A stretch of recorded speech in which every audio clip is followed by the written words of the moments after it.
This is the Grownlearn Podcast. I am Zorina. Welcome, everyone. Today we're going to be speaking about standing out, about being confident, how to connect to your audience, especially if you're a coach and consultant.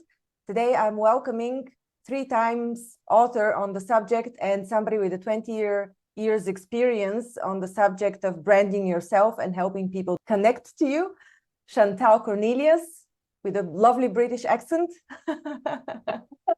Hi, Zorina. Lovely to be with you today with my British accent. Likewise, Chantal. 20 years of experience is a long time. How has this industry, let's call it industry of coaching, consulting developed, and what have you discovered in your experience for the past 20 years? Oh, what a fabulous question.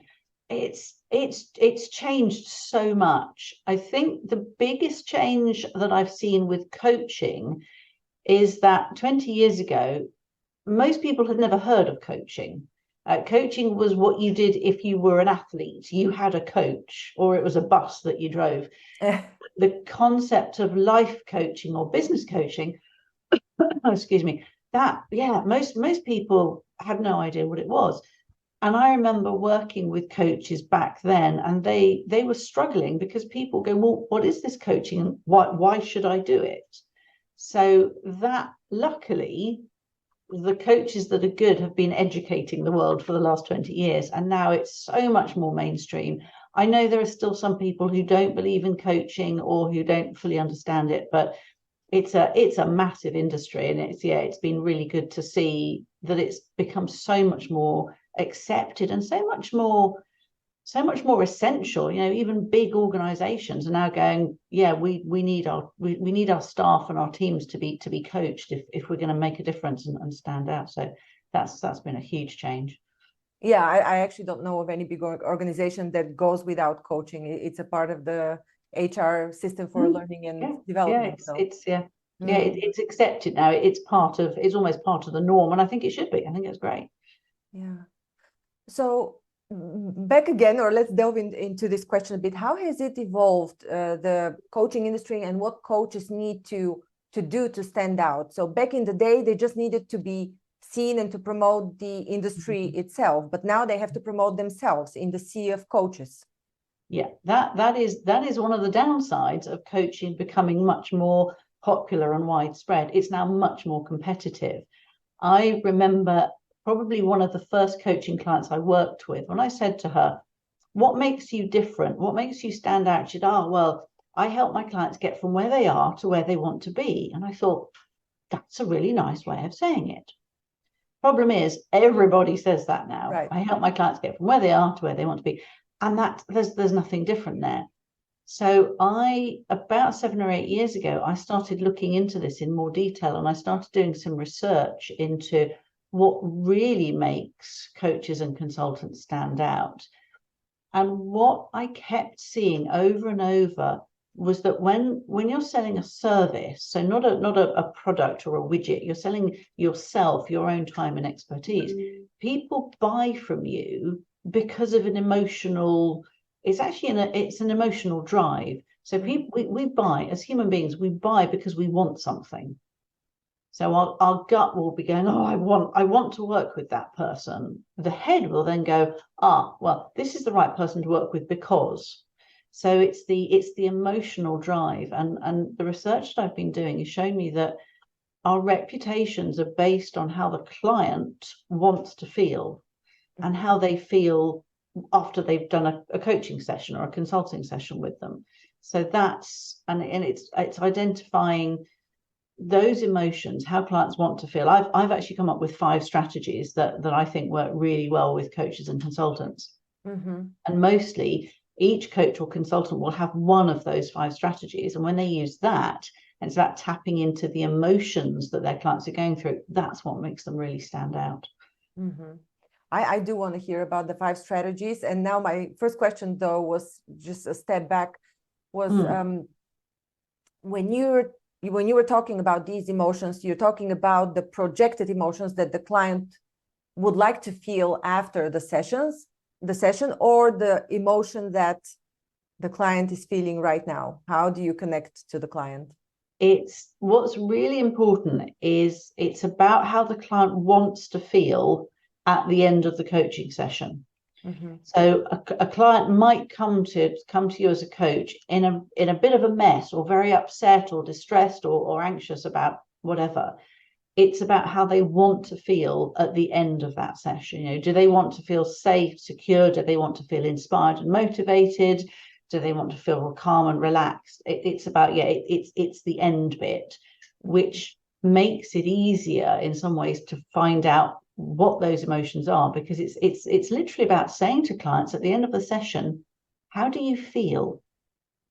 It's not about saying, how was that session for you? Because they might go, oh yeah, it was great. It's about saying, how do you feel?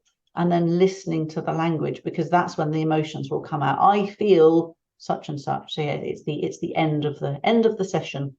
Mm-hmm.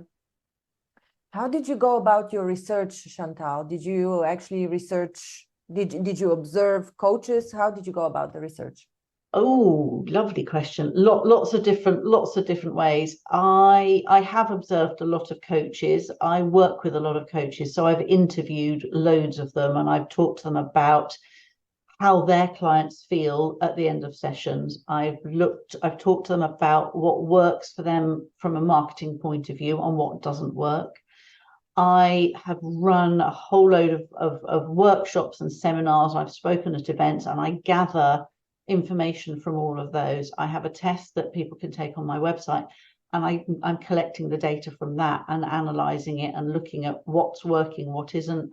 Initially, I started out with 6 strategies, and then I realized that one of them doesn't actually apply to very many coaches at all, based on the research I was doing. So I dropped it. I've also based it on the coaching that I've had over the years, because I've had coaches for most of the 20-something years I've been in business. So there's been some results from that as well. And so yeah, lots and lots of information gathering, which I'm now trying to get into book number 3. And yeah, it could end up being rather a big book. I've got to work out what really needs to go in that's really important for people to read and understand. Mm-hmm. So where can people, what is the name of your website? Where can people take this questionnaire? The website is chantalcornelius.com, CHANTAL, and then Cornelius, CORNELIUS, bit of a mouthful. So chantalcornelius.com. And on the homepage, there's a big button that says take the test. Click that, and you can go and do it there. Mm-hmm. All right, let's dive into the strategies. Okay. The 5 strategies to stand out.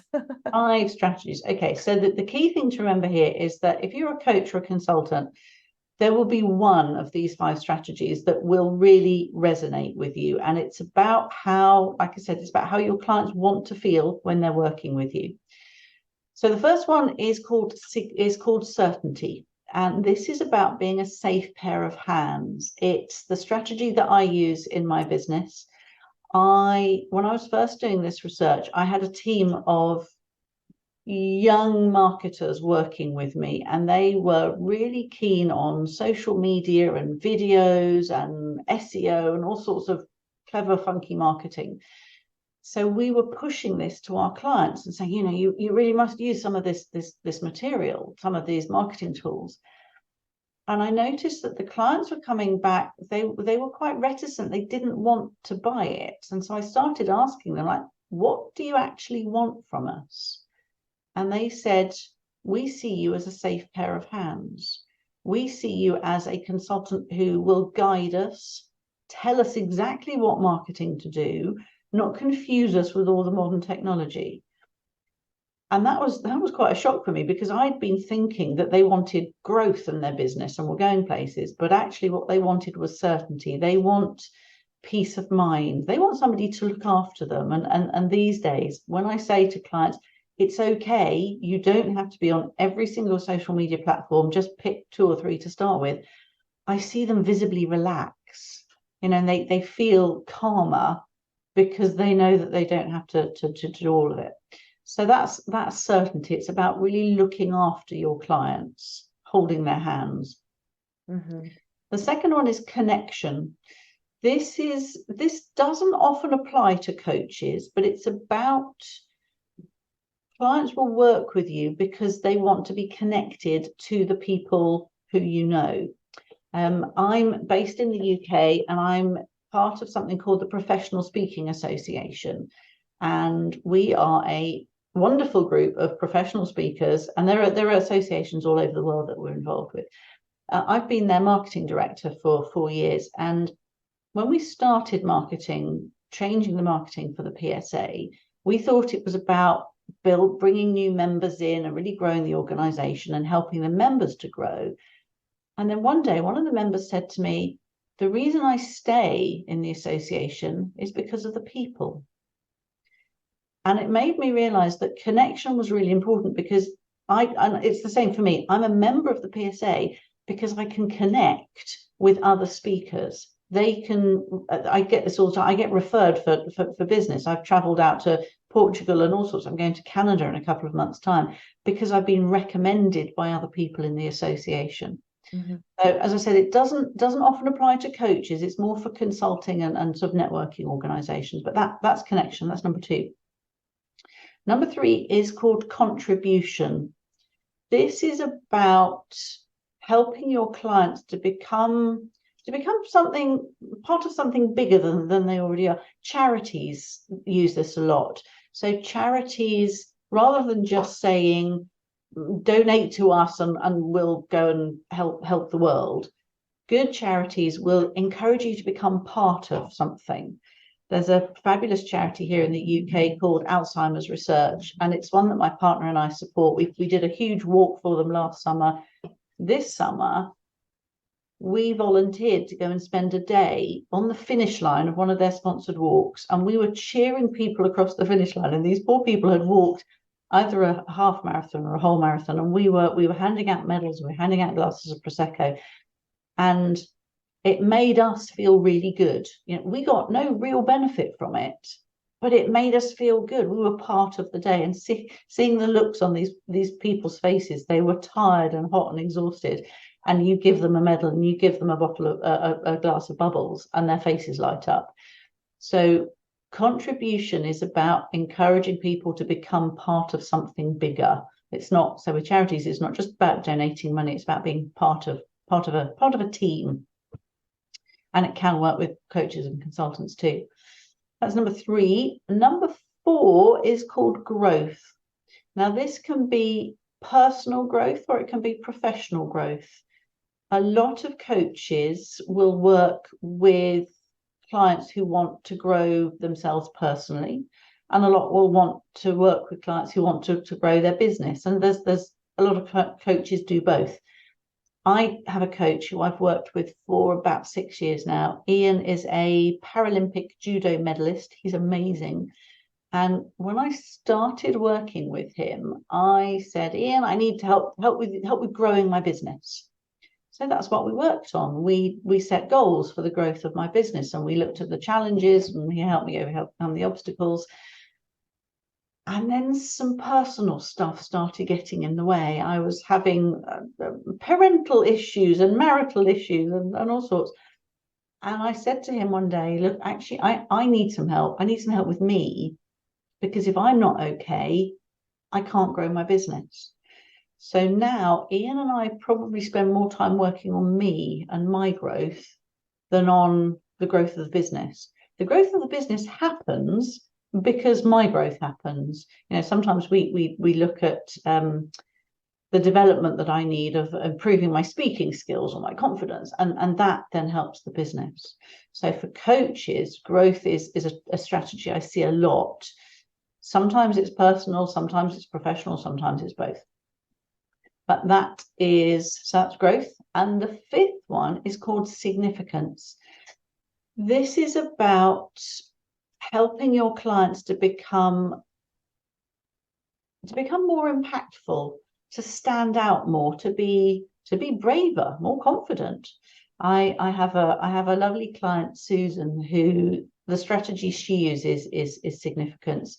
She works with people all over the world, helping them to stand out more, to have more impact. I actually did some coaching with her earlier this year. I had back surgery 6 months ago, and as a result, I wasn't for a while able to run on stage as I normally would and be quite as energetic as I had to stand still. Susan taught me how to have impact while standing still. It is possible. She messaged me this morning. She's arranged a new photo shoot, and she said to me, "What should I wear?" And I said, "You know that photo of you in that gorgeous bright blue coat?" I said, "Wear that, because it makes her stand out." And her business is all about helping her clients to have a bigger impact. So I said, "Wear the blue coat." She's actually booked the photo shoot to be in London, which is, there are certain areas that have a really, really cool vibe. So they're going to go to those places. She's going to take the blue coat, take some other brightly coloured scarves and coats and things. So it's not just about what you wear, but it's about helping clients to make an impact. So those are the 5: certainty, connection, contribution, growth, and significance. Thank you very much, Chantal. I must say I had a completely different expectation of what the type of coaching you do entails. I actually thought it was more going along the lines of telling your story and talking about the hero's journey, overcoming, and this is how people would relate to you, but it seems to be completely different. Yeah. Do you, as a part of these 5 strategies, do people actually tell their stories, or do they just talk about the result for the client? What is the best approach? What works really nicely is, what I see a lot is where there's a real connection between what the coach feels and what the client wants to feel. So I am very driven by certainty. I like safety and security. I like spreadsheets and structure. And that's what my clients like as well. So if I'm working with a client, if there's a client who wants more growth and significance, there isn't as much of a match there. So it generally, where it works is where the coach has a really good match with the client, and they understand each other more. So if the coach is saying, I'm into certainty, and the client is as well, what I think we have to remember, though, is when we're promoting ourselves as coaches and consultants, we do need to tell our own stories, but actually the hero of the story is not us, it's the client. The client is the one. I see myself as the guide, and my clients are the hero of their story, and they're the ones who've got the obstacles to overcome, and I'm there to help them get over them, which I think is how most coaches work. So we do need to be careful not to put too much focus on ourselves and say, "Oh, it's all about me." I say this to speakers a lot. When professional speakers are on a stage, I say to them, "It's not about you. It's about the audience. It's about how the audience wants to feel." So use stories to take them on a journey and help them understand where to go, but then get them thinking about where they are in their story. Does that make sense? Absolutely, it does. But this also means that naturally you should choose a topic that is aligned to your personality. It's not only what you're teaching, but the topic that you're coaching on should always be aligned to your personality. I think so, definitely. And I've seen it too often where there's been a mismatch, where, it was like with me in the earlier days of my business, when my younger staff, the strategy they were pushing for was growth. But the clients didn't want growth. The clients wanted certainty. And I realized that I didn't really want growth either. I'm much happier with the much steadier certainty level. So it's much better if you can have a good match. Much nicer. Makes your marketing much easier too. Yeah. I love your insights. They absolutely click in my mind, and it all makes sense. Good. When is your 3rd book coming out? Sometime in 2024. It was supposed to come out this year, and because of back surgery and other hiccups, it hasn't. But I'm actually really pleased I haven't written it yet, because I'm still collecting stories. I'm still doing the research. And the more I talk about this, the more stories I hear from other people. So it'll be sometime probably towards the end of 2024. What's the evolution of your books? What were the first 2, and what is the difference now that you're planning for the 3rd one? The first book I wrote is called Magnetic Marketing, and it's a workbook. It's a 9-stage marketing planning process that I learned years and years ago, and I still use it a lot with my clients. It takes you through kind of the basics of marketing. So looking at where are you now and what makes you different, which is where the research started coming from for these strategies. We look at what your goals are for the business. We look at who your ideal clients are. And then we look at what marketing you need to do, setting a budget, creating a schedule, that sort of thing. It's a workbook that I was talking to somebody earlier this morning. He bought the book a couple of months ago. He's worked through it. He had some questions. So I use it to take clients through if I'm doing a full training session with them, but other people buy it and work through it on their own. So that's the first one. That came out in 2011. I'd started writing a book before that, which is called 1 in 10. That was published eventually in 2013, but that's everything I learned from the first 10 years of business. So that's ideal for people who are fairly new to business. It's basically, here are the mistakes I made and how to avoid them. So the third book is it's part of chapter 1 of Magnetic Marketing, dips into a little bit the strategies. And this new book is a whole book all about them, going into a lot more detail with a lot more stories around them. Yeah, that's where it's going. So you're talking about the third one now. Mm-hmm. Yeah. Mm-hmm. Yep. Awesome. Well, it's been lovely chatting to you, Chantal. Thank you very much for the insights on those 5 strategies.